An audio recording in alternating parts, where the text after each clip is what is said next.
Hello friends, എല്ലാവർക്കും ചെമ്മനപ്പൂവിൻ്റെ ഇന്നത്തെ പുതിയൊരു എപ്പിസോഡ് വീഡിയോയിലേക്ക് സ്വാഗതം.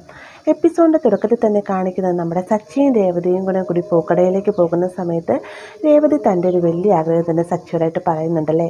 അതായത് സച്ചിന്ന് ഒരു കാറ് മേടിച്ച് തരണമെന്നാണ് എൻ്റെ ഒരു ആഗ്രഹം എന്നൊക്കെ പറയുമ്പോഴത്തേക്ക് സച്ചി പറയുന്നുണ്ട്, എന്തിനാ ഇനി വേറൊരു കാറ്, എനിക്കൊരു കാറുണ്ടല്ലോ എന്ന് ചോദിക്കുമ്പോഴത്തേക്കും, അല്ല ഈ ഒരു കാറ് നമുക്ക് ഇരുന്നോട്ടെ, വേറൊരു കാറ് മേടിച്ച് കഴിഞ്ഞാൽ നമുക്കത് വാടകയ്ക്ക് കൊടുക്കാമല്ലോ എന്നൊക്കെ രേവതി മറുപടി പറയുകയാണ്.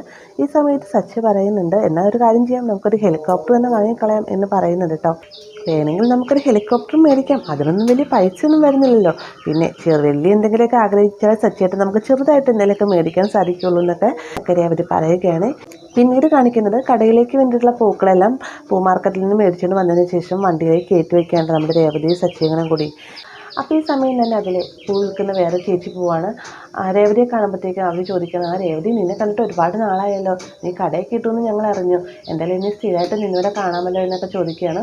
അപ്പോൾ വിശേഷങ്ങളൊക്കെ തിരിച്ചതിന് ശേഷം അവരവിടെ നിന്ന് പോവുകയും ചെയ്യും കേട്ടോ. അതിനുശേഷം രേവതി സച്ചിയോടായിട്ട് നമുക്കൊരു ചായ കുടിച്ചാലോ എന്ന് ചോദിക്കുമ്പോഴത്തേക്കും, ഞാനും നിന്നോട് പറയാനൊരുങ്ങിയായിരുന്നു രേവതി, രാവിലെ ചായ കുടിക്കുന്നതിന് വല്ലാത്തൊരു ഫീൽ തന്നെയാണല്ലേ എന്ന് ചോദിക്കുന്നുണ്ട്. ഈ സമയത്ത് രേവതി പറയുകയാണ്, ഞാൻ പറഞ്ഞ സമയത്ത് സച്ചിയേട്ടനൊരു ചായ കുടിക്കണം തോന്നിയില്ലേ, ഇതാണ് മനഃപ്പൊരുത്തം എന്ന് പറയുന്നത് എന്നൊക്കെ രേവതി പറയുകയാണ്. പിന്നീട് കാണിക്കുന്നത് ചായ കുടിക്കാനായിട്ട് ഈ ഒരു ഹോട്ടലിലേക്ക് കയറിയിരിക്കുകയാണ്. ഈ സമയത്ത് രേവതി പറയുന്നുണ്ട്, ചേട്ടാ ഞാൻ ചായ മാത്രം മതി എന്നല്ലേ പറഞ്ഞോളൂ, കഴിക്കാനൊന്നും വേണ്ടായിരുന്നു എന്നൊക്കെ പറയുമ്പോഴത്തേക്കും, അതെന്താ നിനക്ക് കഴിക്കാൻ വേണ്ടത്, നിനക്ക് വിശക്കുന്നില്ലേ എന്ന് ചോദിക്കുന്നുണ്ട്. വേദന രേവതി പറയുകയാണ്, അതല്ല സച്ചേട്ടാ, വീട്ടിലാരും തന്നെ നേരത്തെ എഴുന്നിട്ടുണ്ടാവില്ല, കാരണം ഞാനാണല്ലോ അടുക്കളയ്ക്ക് എല്ലാ ജോലിയും ചെയ്യുന്നത്, അപ്പോൾ അമ്മയും പ്രതീക്ഷിച്ചിട്ടുണ്ടാവും ഭക്ഷണം ഞാനുണ്ടായി കാണുമെന്ന്. ശ്രുതിക്കും വർഷയ്ക്കും നിങ്ങളുടെ ഏട്ടനോടൊക്കെ എല്ലാവർക്കും ജോലിക്ക് പുറത്ത് പോകണ്ടല്ലേ, അപ്പോൾ അവരെല്ലാവരും തന്നെ ഞാൻ ഭക്ഷണം ഉണ്ടായി കാണുമെന്ന് പ്രതീക്ഷിച്ചിട്ടുണ്ടാവും, ആരും തന്നെ നേരത്തെ എഴുന്നിട്ടുണ്ടാവില്ല എന്നൊക്കെ രേവതി പറയുമ്പോഴത്തേക്കും, നീ ഇങ്ങനെയൊക്കെ പറഞ്ഞ് നടന്ന രേവതി, നിൻ്റെ ഈ ഒരു സ്വഭാവം കൊണ്ട് തന്നെയാണ് നിന്നെ അവർ അടുക്കളയിൽ തളച്ചിടുന്നത്, ഇന്നെന്തായാലും നമ്മൾ ഇവിടുന്ന് പുറത്ത് തന്നെ ഭക്ഷണം കഴിക്കാൻ പോകുന്നത് എന്നൊക്കെ സച്ചി പറയുമ്പോഴത്തേക്കും, എന്നൊരു കാര്യം ചെയ്യാം, എല്ലാവർക്കും കൂടെ പാഴ്സൽ മേടിക്കാം എന്നൊക്കെ രേവതി പറയുമ്പോഴത്തേക്കും, എങ്ങനെയാണെങ്കിൽ നല്ല വരുമാനം തന്നെ പൂക്കടയിൽ നിന്ന് കിട്ടും, എല്ലാവർക്കും ഭക്ഷണം മേടിച്ച് കഴിഞ്ഞാൽ എന്താ കാശാവുക എന്ന് എനിക്കറിയാമോ എന്നൊക്കെ സച്ചി ചോദിക്കുമ്പോഴത്തേക്കും, അതല്ല സച്ചിയേട്ടാ, ഇന്നത്തേക്ക് മാത്രം, ഇന്നിപ്പോൾ ഞാൻ പൂക്കടയിൽ പോയ കാര്യം അമ്മയ്ക്കൊന്നും അറിയില്ലല്ലോ, അതുകൊണ്ട് ഇന്നത്തേക്ക് മാത്രം മേടിക്കാമെന്ന് പറയുകയും സച്ചി എല്ലാവർക്കും വേണ്ടിയുള്ള ഭക്ഷണം മേടിക്കുകയും ചെയ്യുന്നുണ്ട് കേട്ടോ. ഇതേ സമയം തന്നെ ചന്ദ്ര സോഫയിൽ ഇരുന്നുകൊണ്ട്, രേവതി നിന്നോട് എത്ര നേരമായി ചായ ചോദിച്ചിട്ട്, ഇതെന്താ നീ ഇതുവരെ ഇങ്ങോട്ടേക്ക് വരാത്തത്, നിനക്കിനി അനുസരണ ഇല്ലാതായോ എന്നൊക്കെ ചോദിച്ചുകൊണ്ട് ഉറക്കെ സംസാരിച്ചുകൊണ്ടിരിക്കുകയാണ്. ഈ സമയം തന്നെ രവി അങ്ങോട്ടേക്ക് വരുന്നുണ്ട്.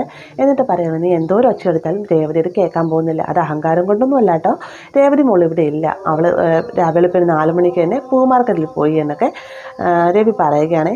ഇത് കേൾക്കുമ്പോഴത്തേക്ക് ചന്ദ്ര ഒന്ന് ഇട്ടാണ്ട് എന്നിട്ട് ചോദിക്കുന്നുണ്ട്, വെളുപ്പിന് തന്നെ മാർക്കറ്റിൽ പോയെന്നോ, അപ്പോൾ ഇവിടുത്തെ ജോലികളൊക്കെ ആര് ചെയ്യും, ആര് ചായ ഉണ്ടാക്കും എന്നൊക്കെ ചോദിക്കുമ്പോഴത്തേക്കും, നീ ഉണ്ടാക്കണം, എന്താ നിനക്കുണ്ടാക്കാൻ അറിയില്ലേ എന്ന് രവി മറുപടി ചോദിക്കുകയാണ്. ഈ സമയത്ത് ചന്ദ്ര പറയുന്നുണ്ട്, അല്ല എനിക്ക് ഉണ്ടാക്കാനൊക്കെ അറിയാം, പക്ഷേ ഞാൻ വർഷങ്ങൾക്ക് മുന്നേ ഉണ്ടാക്കിയതില്ല രവിയേട്ടാ, ഇപ്പോൾ ഇതൊക്കെ എവിടെ ഇരിക്കുന്നതെന്ന് പോലും എനിക്ക് അറിയില്ല എന്നൊക്കെ ചന്ദ്ര മറുപടി പറയുമ്പോഴത്തേക്കും, ഇതിനാണ് പറയുന്നത് മടിയെന്ന്, എന്തായാലും നിനക്ക് ചായ വെച്ച് കൊടുക്കണമെങ്കിൽ നീ തന്നെ അടുക്കളയിൽ കയറണം, രേവതി മോൾ ഇവിടെ ഇല്ല, അതല്ല ഇനി പട്ടിണി കിടക്കാനാണെങ്കിൽ അങ്ങനെ എന്നൊക്കെ രവി പറയുമ്പോഴത്തേക്കും ചന്ദ്ര ദേഷ്യപ്പെട്ട് അവിടെ നിന്ന് എഴുന്നേറ്റ് പോകാൻ കേട്ടോ. അതിനുശേഷം അടുക്കളയിൽ ചെന്നിട്ട് രേവതിനെ പറ്റി ഓരോ കുറ്റങ്ങളും കുറവുകളൊക്കെ ഇങ്ങനെ ചീത്തയും വിളിച്ചുകൊണ്ട് ഇങ്ങനെ ഓരോ സാധനങ്ങളൊക്കെ തിരയുകയാണ്. ഈ സമയം തന്നെ അങ്ങോട്ടേക്ക് ശ്രീകാന്തും വർഷയും വരുന്നുണ്ട് കേട്ടോ.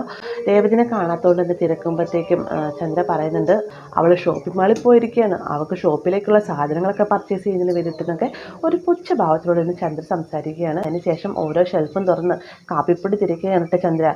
അവസാനം ഒരു ടിന്ന് തുറക്കുന്ന നേരത്ത് ശ്രീകാന്ത് പറയാണ്, അമ്മേ അത് കാപ്പിപ്പൊടി അല്ലാതെ മുളക് പൊടിയാണെന്ന് പറയുമ്പോഴത്തേക്ക്, അതൊക്കെ എനിക്കറിയാം, ഞാൻ നോക്കിയെന്നേ ഉള്ളൂ എന്നൊക്കെ ഒരു ചമ്മിയ മട്ടിൽ പറയുകയാണേ. അപ്പോൾ അടുക്കളയിൽ കിടന്നുള്ള ചന്ദ്രയുടെ വെപ്പാളം കാണുമ്പോഴത്തേക്ക് ശ്രീകാന്തും വർഷയും പരസ്പരം മുഖത്തോട് മുഖം നോക്കുന്നുണ്ട് കേട്ടോ. അതിനുശേഷം ശ്രീകാന്ത് പറയുന്നുണ്ട്, അമ്മയ്ക്ക് ചായയല്ലേ വേണ്ടത്, ഞാൻ ഉണ്ടാക്കി തരാം, മാറി നിർത്തിയെന്ന് പറഞ്ഞുകൊണ്ട് ചായ ഉണ്ടാക്കാനായിട്ട് ചെല്ലുന്ന സമയത്ത് വർഷ വേഗം പറയുന്നത്, ശ്രീകാന്ത് നീ ഇവിടെ ചായ ഉണ്ടാക്കി കൊണ്ടുവന്നാൽ മതിയോ, നിനക്ക് റെസ്റ്റോറൻറ്റിൽ പോകണ്ടേ, എനിക്കിതേ ഡബിങ്ങിന് വേണ്ടി പോവുകയും ചെയ്യണം, സമയമാകെ വൈകി എന്നൊക്കെ വർഷ പറയുമ്പോഴത്തേക്കും ഉള്ളിലുള്ള ദേഷ്യങ്ങളെല്ലാം അടക്കിക്കൊണ്ട് വർഷയൊന്ന് നോക്കുവാണ് കേട്ടോ ചന്ദ്ര. അപ്പോൾ ഇവർ തമ്മിൽ സംസാരിച്ചുകൊണ്ടിരിക്കുന്ന സമയം തന്നെ അങ്ങോട്ടേക്ക് ശ്രുതിയും വരികയാണ്. രേവതി അവിടെയില്ല, ഭക്ഷണമൊന്നും ആയിട്ടില്ല എന്ന് മനസ്സിലാക്കുമ്പോഴത്തേക്കും ശ്രുതി പറയുകയാണ്, അമ്മേ എന്നാൽ ഞങ്ങൾ പൊക്കോട്ടെ എന്ന് പറയുമ്പോഴത്തേക്കും, വേണ്ട മോളെ ഇന്ന് പുറത്തുനിന്ന് പോയി ഭക്ഷണം കഴിക്കണ്ട, ഒരു കാര്യം ചെയ്യും മോളെ ശ്രുതി, നീ ദോശമാവ് എടുക്കുക, നമുക്ക് രണ്ടുപേർക്കും കൂടെ എന്തെങ്കിലും കഴിക്കാൻ എന്നൊക്കെ പറയുമ്പോഴത്തേക്ക് ശ്രുതി വേഗം പറയുകയാണ്, ഇല്ല ശ്രുതിക്ക് ഇന്ന് നേരത്തെ പോകണം, മാത്രമല്ല എനിക്ക് നേരത്തെ ബ്യൂട്ടി പാർലർ തുറക്കുകയും ചെയ്യണം, ഞങ്ങൾ പുറത്തുനിന്ന് ഭക്ഷണം കഴിച്ചോളാം എന്നും പറഞ്ഞുകൊണ്ട് ശ്രുതിയും പോവുകയാണ്. തൊട്ടുപോലെ തന്നെ ശ്രീകാന്തും വർഷയും പുറത്തുനിന്ന് ഭക്ഷണം കഴിച്ചോളാമെന്നും പറഞ്ഞു ഇവരുടെ യാത്രയൊക്കെ പറഞ്ഞിട്ടാണ് എല്ലാവരും പോകുന്നത്. അപ്പോൾ ഇവരെല്ലാവരും പോയത് തൊട്ടുപുറകെ തന്നെ വന്ന് ചന്ദ്ര രേവതിനെ രേവതിനെ കുറ്റപ്പെടുത്തി വീണ്ടും സംസാരിക്കുകയാണ്. ഇവർ കാരണമാണ്, രേവതി കാരണമാണ് ഇവരെല്ലാവരും പട്ടിണിയായി പോയത്, ഇങ്ങനെ ചെയ്യാൻ ശരിയാവില്ല എന്നൊക്കെ പറഞ്ഞുകൊണ്ട് ഇങ്ങനെ ഓരോന്നിങ്ങനെ എണ്ണി പറക്കാണ് കേട്ടോ. ഈ ഒരു സമയത്ത് രവി പറയുന്നുണ്ട്, നീ എന്തിനാ രേവതി മോളെ കുറ്റം പറയുന്നത്? നിനക്ക് അവർക്ക് ചായ ഉണ്ടാക്കി കിടക്കാൻ പാടില്ലായിരുന്നു. അതൊക്കെ പോട്ടെ, ചായ ഉണ്ടാക്കി ഒരു ഗ്ലാസ് ചായ എനിക്ക് താ ചന്ദ്രേ എന്ന് രവി പറയുമ്പോഴത്തേക്ക്, ചായയല്ലേ ഇത് ഇപ്പം തന്നെ ഉണ്ടാക്കി തരാം രവിയേട്ടാ എന്ന് പറഞ്ഞുകൊണ്ട് അടുക്കളയിലേക്ക് പോകാൻ നിൽക്കുന്ന സമയത്താണ് രവിയുടെ സുഹൃത്ത് രവിനെ വിളിക്കുന്നത് കേട്ടോ. കോള് കട്ട് ചെയ്തതിന് ശേഷം രവി ചന്ദ്രയോടായിട്ട് പറയുകയാണ്, ചന്ദ്രേ എനിക്ക് ചായ വേണ്ട എന്ന് പറയുമ്പോൾ, അല്ല രവിയേട്ടാ ചായ കുടിക്കാതെ പോയാൽ എങ്ങനെയാ, നിങ്ങൾക്ക് ഭക്ഷണവും കഴിച്ചില്ലല്ലോ, നിൽക്ക് ഞാൻ ഭക്ഷണം ഉണ്ടാക്കി തരാമെന്നൊക്കെ ചന്ദ്ര പറയുമ്പോഴത്തേക്കും, ചായ ഉണ്ടാക്കാൻ തന്നെ ഒരു ഇത്ര മണിക്കൂറായി, അപ്പം നീ ഭക്ഷണം കൂടെ ഉണ്ടാക്കി തന്നു കഴിഞ്ഞാൽ അവൻ്റെ സ്ഥലത്ത് പോകാൻ പറ്റില്ല, ഞാൻ അവനും കൂടെ കൂടി പുറത്ത് കഴിച്ചോളാം എന്ന് പറഞ്ഞിട്ട് രവി അവിടെ നിന്ന് പോവുകയാണ്. ഇത് കാണുമ്പോഴത്തെ ചന്ദ്ര പറയുകയാണ്, എല്ലാവരും പുറത്തുനിന്ന് ഭക്ഷണം കഴിക്കും, ഞാൻ ഇന്നിവിടെ പട്ടിണിയാണ്, ഇതിനെല്ലാത്തിനും കാരണം അവളാണ്, അവളുടെ പൂക്കടയാണ്, ഞാൻ ആ പൂക്കട ഏത് വിധേനയും പൂട്ടിക്കും എന്നൊക്കെ ചന്ദ്ര മനസ്സിൽ കാണുകയാണ്. പിന്നീട് കാണിക്കുന്നത് പൂക്കളൊക്കെ മേടിച്ചുകൊണ്ട് രേവതി സച്ചി വരുന്ന സമയത്ത് രേവതിനോട് കലി തുള്ളുകയാണ് കേട്ടോ ചന്ദ്ര.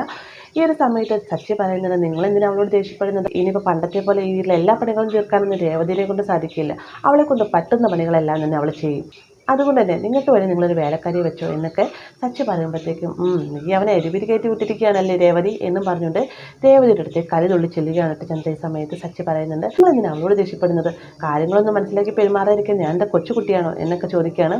അതിനുശേഷം സച്ചി വീണ്ടും പറയുന്നുണ്ട്, അതെ പണ്ടത്തെ പോലെ ഇവിടുത്തെ പണികളൊന്നും ചെയ്യാനായിട്ട് രേവതിയെ കിട്ടുകയില്ല, അവൾ രാവിലെ തന്നെ പൂക്കളയിലേക്ക് പോകും, അതുമല്ല നിങ്ങൾക്ക് ഇനിയിപ്പോൾ വേലക്കാരി വയ്ക്കുന്ന ഇഷ്ടമല്ല എന്നാണെങ്കിൽ നിങ്ങളൊരു കാര്യം ചെയ്യും, നിങ്ങൾ തന്നെ വീട്ടിലെ പണിയൊക്കെ എടുത്തു, നിങ്ങൾ തന്നെ നേരത്തെ പറഞ്ഞിട്ടില്ലേ വീട്ടിൽ നിൽക്കുന്നതിന് വേണം കുടുംബത്തിൻ്റെ പണികളെല്ലാം ചെയ്യാമെന്ന്, ഇപ്പോൾ അവൾ വീട്ടിൽ അവൾക്ക് സ്വന്തമായിട്ടൊരു ഷോപ്പുണ്ട്, ഇപ്പോൾ വീട്ടിൽ നിൽക്കുന്നത് നിങ്ങളാണ് എന്നൊക്കെ സച്ചി പറയുമ്പോഴത്തേക്കും ദേഷ്യത്തോട് കൂടി തന്നെ രേവതിയെ നോക്കുകയാണ് ചന്ദ്ര. ഇത് കാണുമ്പോൾ സച്ചി ചോദിക്കുന്നുണ്ട്, നിങ്ങളെന്തിനാ അവളെ രൂക്ഷമായിട്ട് നോക്കുന്നത്, രേവതി വാ നമുക്ക് പൂക്കടയിലേക്ക് പോകാമെന്നും പറഞ്ഞുകൊണ്ട് നിർബന്ധിച്ചതിന് രേവതിനെ കുട്ടിക്കൊണ്ട് അവിടെ നിന്ന് പോവുകയാണ് കേട്ടോ. ഇത് കാണിക്കുന്നത് എല്ലാവരും കടന്നുറങ്ങുന്ന സമയത്ത് ഒരു മിഡ് നൈറ്റോട് കൂടി തന്നെ കോളിംഗ് ബെല്ലടിക്കുകയാണ്. ഈ ഒരു ശബ്ദം കേട്ടുകൊണ്ട് ചന്ദ്രയാണ് എഴുന്നേക്കുന്നത് എന്നിട്ട് പറയാണ്, ഒന്ന് ഉറങ്ങി തുടങ്ങിയതുണ്ടായിരുന്നുള്ളൂ, ആരായിരിക്കും കോളിംഗ് ബെല്ലടിക്കുന്നത്, മിക്കവാറും സച്ചിയായിരിക്കും, അവനെവിടെയെങ്കിലും ഓട്ടം പോയിട്ട് വന്നതായിരിക്കും, അവൻ്റെ ഭാര്യ കൂർക്കം വലിച്ചുറങ്ങുകയല്ലേ എന്നും പറഞ്ഞുകൊണ്ട് എണ്ണിപ്പിറക്കിക്കൊണ്ട് വാതിലുറക്കുന്ന സമയത്ത് വേറെ രണ്ടുപേരായിട്ട് നിൽക്കുന്നത്. ഇത് കാണുമ്പോഴത്തേക്ക് ചന്ദ്രൻ ഒന്ന് ഞെട്ടുന്നുണ്ട്.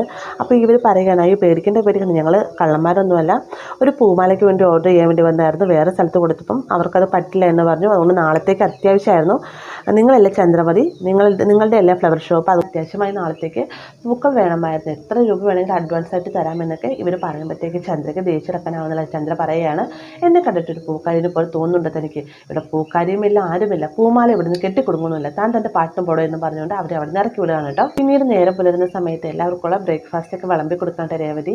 ഈ സമയത്ത് ശ്രുതി പറയുന്ന, രേവതി എനിക്ക് ആ ചട്നി കുറച്ചും കൂടി ഇട്ട് തരാമോ എന്ന് ചോദിക്കുമ്പോഴത്തേക്കും, നിന്റെ മുന്നിൽ മേശപ്പുറത്തിന് ഇരിപ്പില്ല, നിനക്കിതെടുത്ത് ഒഴിച്ചുകൂടിയെന്ന് രേവതി മറുപടി പറയുന്നുണ്ട്. ഇതൊക്കെ കേട്ടുകൊണ്ടാണ് ചന്ദ്ര അങ്ങോട്ടേക്ക് വരുന്നത്.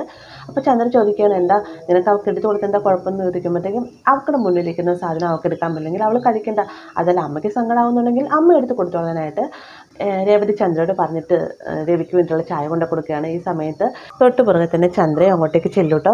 ഇവക്കടെ അഹങ്കാരം കുറച്ച് കൂടുന്നുണ്ട്, വലിയ പൂക്കടയുടെ മുതലാളി എന്ന രീതിക്ക് ഇവൾ പെരുമാറുന്നത്.